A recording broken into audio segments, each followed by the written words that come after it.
proponer hit pamunuan hiton Eastern Samar State University ngadto hiton Board of Regents iton pagbalik o pagpapadayon hiton face-to-face classes yana nga Enero 26.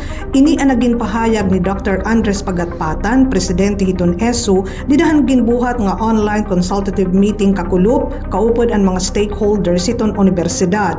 Sumala iya magkakamay-ada hin meeting iton Board of Regents niyan hiton Enero 13 para magdesider mahiunong hiton face-to-face classes. As I said, this is the proposal that we are going to submit to the BOR. Itong January 26 is the proposed or target date which will still be submitted to the BOR for approval. Once it's approved on January 13, we still have 1 week to prepare our classrooms, our chairs, so that when the students will report to the campus, they are now ready, meaning they could immediately attend face-to-face classes in the classroom. Nagaandam na iton universidad para hini.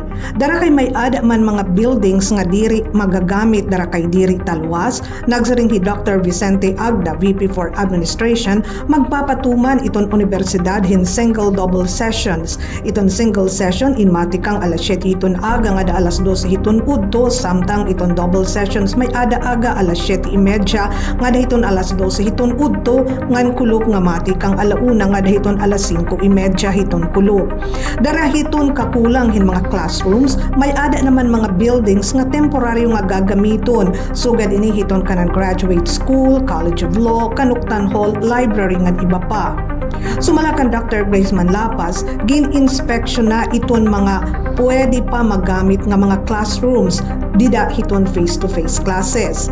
May ada naghihapon alokasyon hiton universidad para hinlilima nga mga makeshift structures nga hihimuon para magserbe nga temporaryo nga mga classrooms. Aada na iniha proseso hiton procurement nga ginlalauman diri naman mag-iiha.